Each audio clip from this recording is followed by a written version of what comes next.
El proyecto que estoy desarrollando actualmente forma parte de un proyecto de investigación bastante amplio que vengo desarrollando hace algunos años, que tiene que ver con intentar comprender y dar cuenta de las capacidades cognitivas de los seres humanos, específicas de los seres humanos. Por ejemplo, aquellas que involucran lenguaje y la capacidad de hacer narrativas o construir teorías. Y la pregunta fundamental es, ¿cuáles son las capacidades más básicas? Las capacidades cognitivas más básicas, es decir, en qué consiste nuestro conocimiento del entorno y nuestra capacidad de actuar en él, y cómo capacidades cognitivas más sofisticadas dependen de esas capacidades más básicas. Y en particular el proyecto se sitúa, digamos, en el campo problemático de la siguiente manera. Por un lado, se opone a una cierta concepción dominante en la filosofía de la mente y la filosofía de las ciencias cognitivas, que es la idea de que las capacidades más básicas son capacidades de representar el entorno. De acuerdo con mi posición, que se denomina en términos amplios inactivista, en realidad la representación ya es una forma derivada o dependiente de cognición que depende de formas más básicas de interacción con el entorno, que son básicamente de acción o enactivas, como se llama en la bibliografía. La segunda idea es que el pasaje de esas formas básicas a las formas sofisticadas, como la capacidad narrativa o la capacidad de construcción de teorías, dependen del desarrollo de formas de interacción social y fundamentalmente del desarrollo de prácticas culturales, en la que se desarrollaron artefactos y modos específicos de actuar que fueron heredados de una generación a otra. De esta manera el proyecto involucra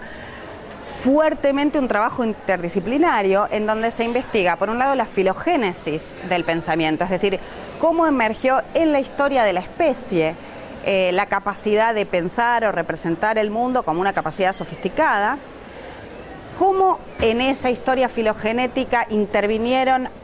prácticas sociales y sobre todo culturales que estabilizaron esos logros y permitieron el pasaje de generación en generación y la acumulación de logros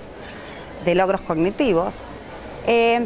Y por otra parte, también estudia, en conexión con esto, el desarrollo humano individual, es decir, el desarrollo psicológico de las primeras etapas de la infancia, cuando el niño interactúa con otros, con sus cuidadores fundamentales, la madre, el padre,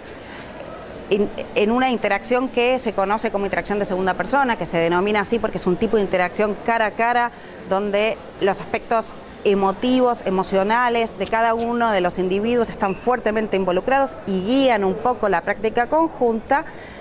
el estudio de ese tipo de interacción y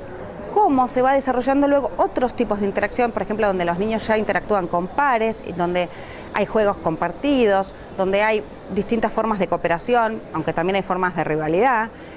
los niños comienzan a ayudar, ¿en qué consiste todo esto? Y en esta segunda dimensión a mí me ha interesado y he desarrollado como parte de otros proyectos que estoy desarrollando en diferentes lugares y con diferentes colaboradores, investigar estas distintas formas de interacción social y colectiva. ¿Cuáles son? ¿Cómo se distinguen unas de otras? ¿Cómo las podemos clasificar? Y aquí, por ejemplo, estamos hablando de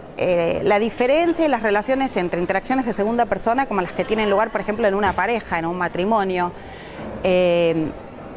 entre el niño y sus padres, pasando por interacciones grupales, por ejemplo, de grupos pequeños, en donde todavía hay interacción cara a cara, la gente se conoce, se comparten valores fundamentales, como por ejemplo la que puede haber en una pequeña clase en un jardín de infantes o incluso en un departamento de filosofía en una universidad, donde la gente se conoce y tiene una práctica habitual conjunta,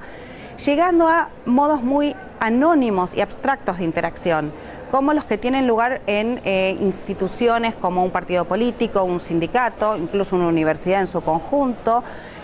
o aún más abstractas como las que tienen lugar, por ejemplo, en empresas internacionales, como puede ser Coca-Cola, donde la relación entre los individuos es fuertemente anónima y abstracta.